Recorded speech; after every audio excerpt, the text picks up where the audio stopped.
What's going on, people? Welcome back to the channel. I should be in the barbershop right now getting a haircut and a shave, but I'm here recording a video for you. Anyway, today we're going to talk about 5 financial habits that some of which I did, some of which I wish I did more of in my 20s, and that you should do or be thinking about before you reach your 30s.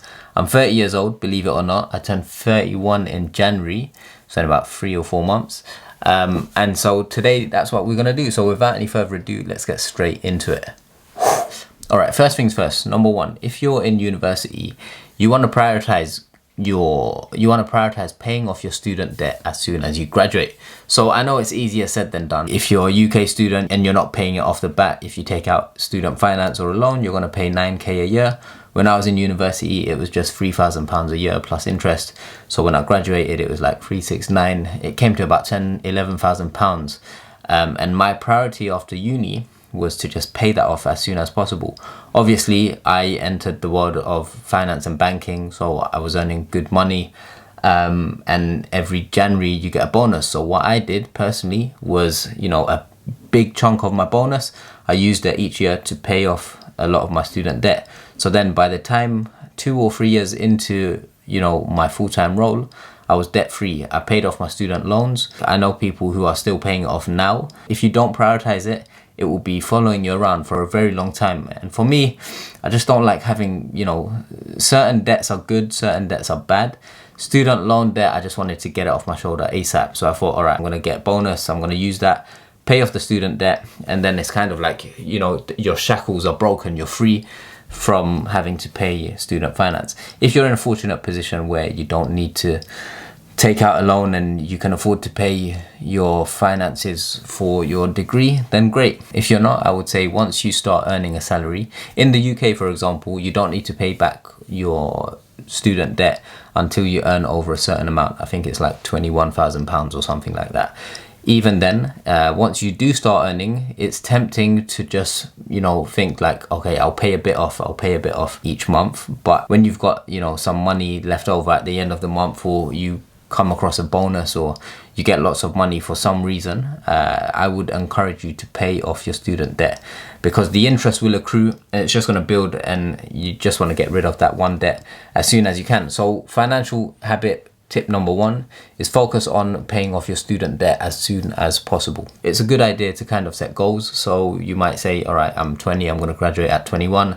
After I get a job, I want to pay off half of my student debt by the age of 25. I want to pay off all of my student debt by 30.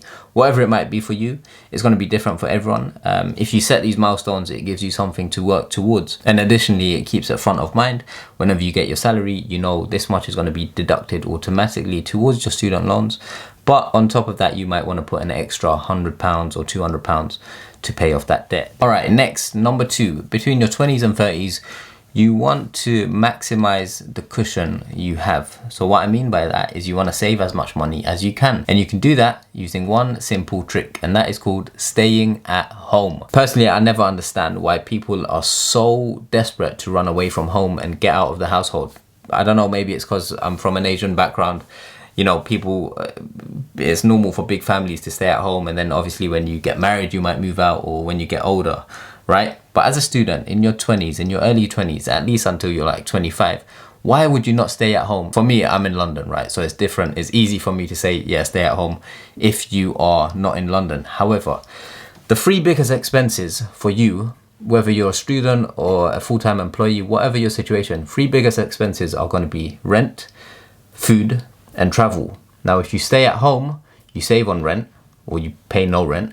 You save on food, because there's going to be food in the house, and you save on travel if your family house or your home is near work. So it's a simple hack to save money. You multiply that over 1, 2, 3, 4, 5 years between the ages of 20 and 25, you save a lot more money. With that money, you can have more options. So it allows you to have more freedom. That freedom might come in the form of, if you are working in a job, because you've been staying at home, you've saved a lot of money. And so you can leave that job and you have a longer period of time to find another job that's of your interest. It just gives you more flexibility.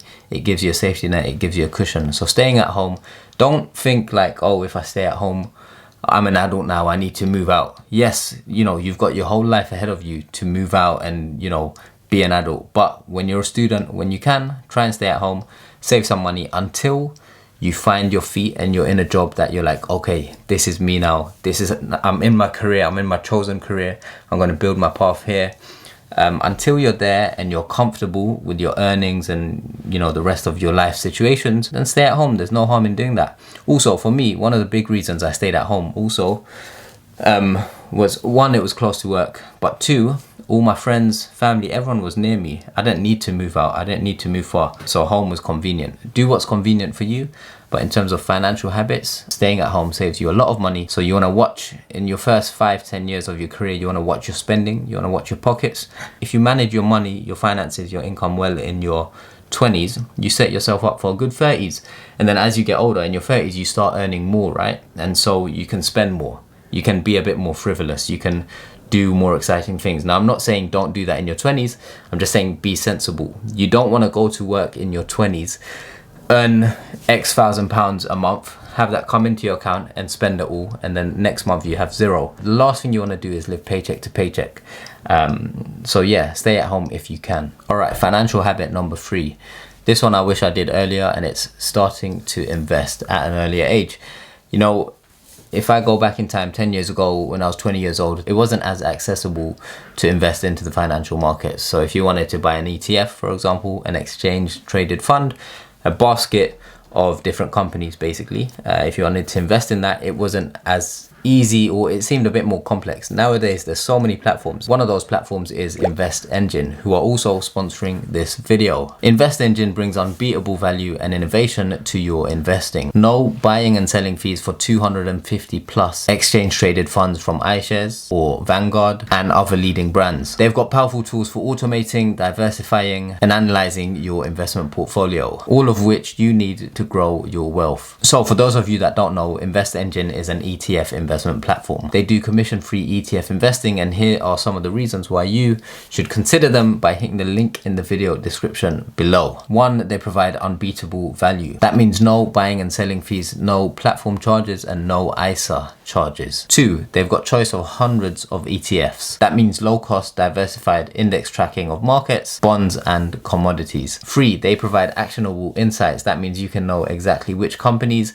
sectors, and regions are in your portfolio. And others include powerful automation, easy diversification, and you can either do it yourself or have your investments managed for you. If you're interested in commission-free ETF investing, make sure you hit the link in the video description down below.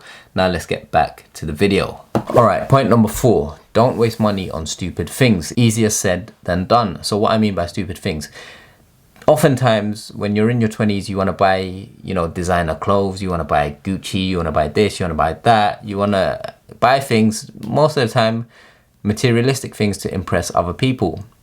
Honestly, don't waste your time doing that. Obviously, treat yourself. If you get money and you want to treat yourself, to a nice item of clothing or whatever it might be, product, anything, yes, that's fine. But do not waste your time and money living to impress other people, because at the end of the day, trust me, no one cares. And it's more important for you to be happy and content within yourself than to just live to earn money, to spend it, to try and look like you're living like an Instagram model to impress other people, for example. Trust me, it sounds mad, but so many people do it. So in your 20s, I would say to you, don't waste your money buying stupid things or trying to impress other people. So what tends to happen is we have phases, right? And it's better to have cost-effective phases where you can allocate that money or that spending to things that are more worthwhile for you in the future or over the long term, as opposed to materialistic items which will just make you happy for a short period of time, and that's it. I'm not saying don't treat yourself and don't enjoy